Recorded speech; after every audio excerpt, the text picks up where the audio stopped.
apresentar as contribuições de Alberto Santos Dumont na aeronáutica, destacando os estudos com balões, a conquista da dirigibilidade, o desenvolvimento do 14 bis, o uso do balão número 14 para os testes do avião 14 bis e seus esforços para a popularização das máquinas voadoras. Letícia Andrade, Letícia Rison, Lucas Garcia e Arthur Felipe. O primeiro balão feito por Santos Dumont, o Brasil, era o menor até então construído, com 113 metros cúbicos de hidrogênio e 6 metros de diâmetro. O Brasil apresentava uma série de inovações, feita em seda japonesa, com uma rede que pesava somente 1,8 kg. Tinha uma nova configuração para permitir maior estabilidade. Era tão leve que podia ser levado por uma única pessoa. Em 4 de julho de 1898, Santos Dumont levantou o voo com o Brasil e despertou a atenção de todos os balonistas que estavam assistindo. Ainda em 1898, Santos Dumont projetou e construiu seu primeiro dirigível, com um comprimento de 25 metros, diâmetro maior de 3,5 metros, volume de 180 metros cúbicos e utilizando o motor de 3,5 CV de sua invenção. O dirigível N1 fez sua primeira tentativa de ascensão no dia 18 de setembro. Empurrada pelo vento, a aeronave caiu nas árvores do jardim de aclimação no Bosque de Bolonha, em Paris. 2 dias depois, partindo do mesmo local, o N1 atingiu cerca de 400 metros de altura e, ao descer, caiu. Embora o voo tenha acabado em um acidente sem maiores consequências, o N1 foi o primeiro dirigível a utilizar com sucesso um motor a petróleo. A partir dessa experiência, foi claro para a grande parte dos aeronautas que a solução de voo dependia do desenvolvimento dos motores a petróleo. N2. Dumont continuou a realizar voos em balões esféricos. Em 1899, construiu mais 2 dirigíveis, o N2, semelhante ao antecessor. Utilizando o mesmo motor alterado para obter 4,5 CV, caiu na primeira tentativa, no dia 11 de maio, no Jardim de Aclimação. América. Antes de iniciar a construção do terceiro dirigível, Santos Dumont construiu um novo balão esférico, o América, de maior capacidade, 500 metros cúbicos de volume, o que permitia o voo com passageiros. Participou do concurso Taça dos Aeronautas, promovido pelo recém-criado Aeroclube da França, e ganhou o prêmio de maior tempo no ar, 23 horas, e maior altitude, tendo percorrido 325 km no ar. A partir deste momento, seu nome passou a aparecer na imprensa internacional e cada um de seus feitos foi comentado e documentado. N3. Para evitar novo acidente, o dirigível N3 tinha um volume de 500 metros cúbicos e utilizava o gás de iluminação. Tinha 20 metros de comprimento, um diâmetro maior de 7,5 metros e o mesmo motor do anterior. O N3 levantou voo pela primeira vez no dia 13 de novembro e fez diversas ascensões em Paris, mostrando que a concepção de Santos Dumont era apropriada para o voo controlado. Essas demonstrações despertaram o interesse não só de aeronautas, empresários do petróleo, como Henri Dantes de Lamourte. Viram que o futuro da aeronáutica estaria baseado no uso de motores a petróleo e que o inventou na área de pequenos motores como os utilizados em automóveis e nos dirigíveis de Santos Dumont seria de grande importância para a indústria petrolífera. Número 4. Em 1900, foi instituído o Prêmio Deustic de Lamourte, no valor de 100 mil francos, para aquele que fizesse o percurso saindo do Parque de Aeroestação de Saint-Cloud, contornasse a Torre Eiffel e retornasse ao ponto de partida, um percurso de 11 quilômetros em 30 minutos. Motivado pelo prêmio e dando prosseguimento a seus inventos, Santos Dumont construiu um novo dirigível, o número 4, de maior capacidade que os anteriores, e demonstrou durante o Congresso Internacional Aeronáutico, que se realizou em Paris, no período da Exposição Universal de 1900. N5. Sem ter conseguido aprimorar o N4, iniciou a construção do dirigível N5 e ganhou do Aeroclube da França o prêmio de encorajamento de 4.000 francos, referentes aos juros do prêmio Diet. O próprio Santos Dumont insistiu, por sua vez, um prêmio semelhante àquele para o aeronauta que fosse capaz de fazer o mesmo percurso, independentemente da duração do voo. O prêmio Santos Dumont era de 4.000 francos e nunca foi ganho. Santos Dumont realizou vários voos com o dirigível N5, a fim de se exercitar no controle da aeronave. Em 13 de julho, numa tentativa de disputar o prêmio Deutsche Le Meurtre, o N5 fez o percurso completo em 40 minutos. Ao chegar ao ponto de partida, porém, o motor falhou e o dirigível foi levado pelo vento, caindo no parque de Edmund Rothschild. Esse voo foi noticiado no mundo inteiro como uma prova de que Santos Dumont era o único aeronauta capaz de ganhar o prêmio Dust, e de que, desta forma, a dirigibilidade de balões estaria resolvida. No Brasil, a repercussão foi grande, a ponto de a Câmara de Deputados ter aprovado a proposta do deputado Augusto Severo de conceder ao aeronauta um prêmio de incentivo no valor de 100.000 contos. Em 8 de agosto, voando no N5, Santos Dumont fez nova tentativa de ganhar o prêmio. Entretanto, em seu retorno ao parque de aeroestação de St. Cloud, o dirigível mostrou-se instável e explodiu sobre os telhados do Hotel Trocadeiro. O acidente foi noticiado na imprensa mundial.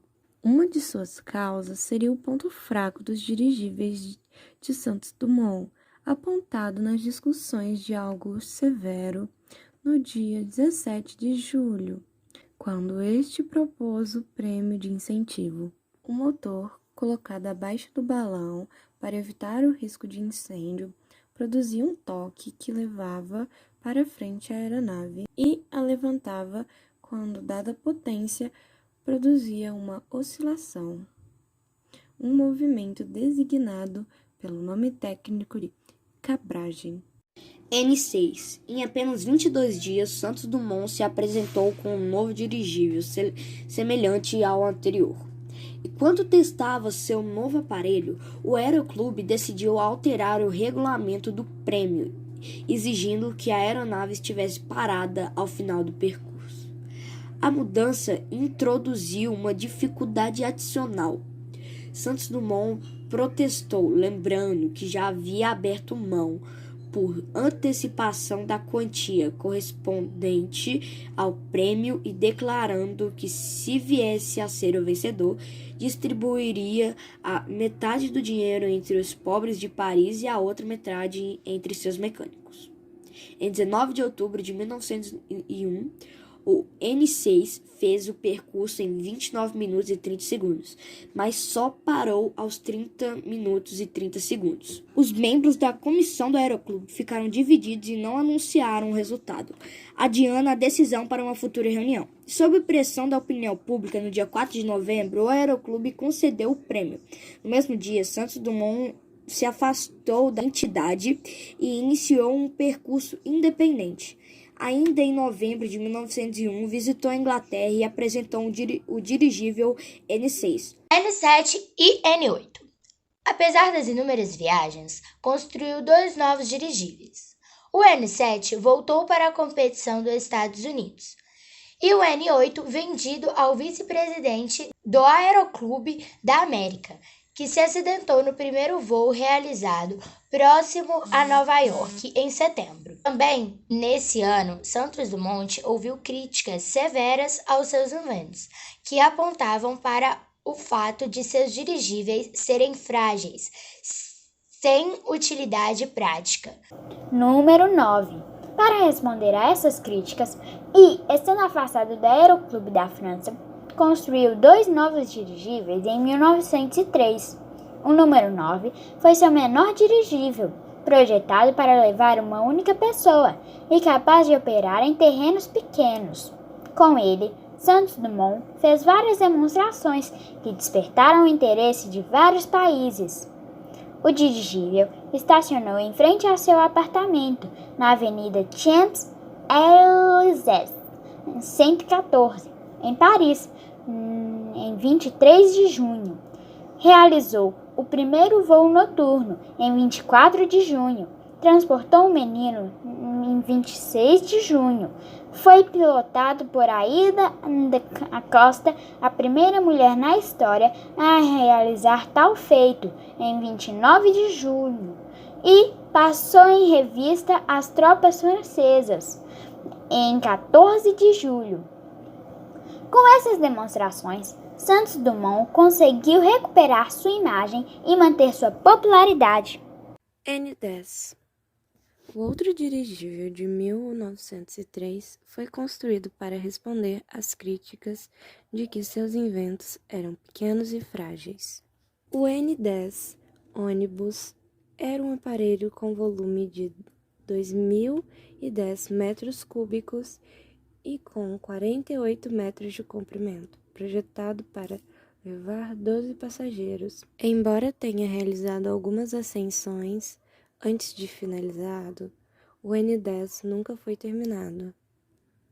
Após as demonstrações com o N-9, Santos Dumont ofereceu sua flotilha de 3 dirigíveis para o exército francês, o que levaria algumas empresas francesas a iniciar, a partir de 1906, a produção de grandes dirigíveis para a França, a Rússia e a Espanha, com configurações propostas por Santos Dumont. N-13. Em 1904, construiu um novo dirigível, o N-13. Para ter maior autonomia, o aparelho associava um balão de hidrogênio a um balão de ar quente tipo Montgolfier. Nunca realizou um voo. Relógio de pulso. Foi também em 1904 que Santos Dumont e a joalheiro Louis Cartier, 1875-1942, idealizaram um relógio de precisão para ser utilizado no pulso, N-11 e N-12. Em 1905, Santos Dumont estudou o voo planado, projetou um avião monoplano, N-11, e iniciou a construção de helicóptero, N-12. N-14. Santos Dumont recebeu uma medalha de Cavaleiro da Legião de Honra dia 31 de março e construiu seu último dirigível, o N-14, no qual realizou demonstração na França. Todos os dirigíveis de Santos Dumont tinham a mesma concepção básica, um invólucro cuja forma era mantida pela pressão do gás, uma quilla que suportava o motor e o piloto era mantido afastado do invólucro, um sistema de controle de subida e descida, baseado no descolamento de contrapesos para alterar o centro de gravidade e um N de direção. 14 bis. A partir de 1905, o interesse de Santos Dumont se dirigiu para os aparelhos mais pesados que o ar. Em 1906, Ernst Arch, 1863-1950, advogado e membro do Aeroclube da França, instituiu a taxa Archideacon no valor de 3.000 francos para aquele que conseguisse realizar um voo controlado de mais de 25 metros com um avião, sem contar com qualquer auxílio externo. Santos Dumont inscreveu-se para concorrer em 18 de julho e iniciou os primeiros ensaios com um novo aparelho. 5 dias depois, para testar o equilíbrio, suspendeu-o no invólucro do seu dirigível número 14 e assim batizou seu novo invento com o nome de 14 bis. Nos meses seguintes, realizou vários ensaios e alterações. Em 23 de outubro, no campo de Bagatelle, no Bosque de Bolonha, Paris, voou 60 metros e ganhou a taça Archidakon. Em 12 de novembro, novamente, no campeonato de Bagatelle, o 14 bis voou 220 metros, ganhou o prêmio do Aeroclube da França e conquistou os primeiros recordes mundiais reconhecidos pela Federação Aeronáutica Internacional, FAI, entidade fundada em 14 de outubro de 1905. Os voos do 14 bis provaram ser possível construir uma aeronave mais pesada que o ar, capaz de decolar e voar sem auxílio externo. N15, N16, N17 e N18.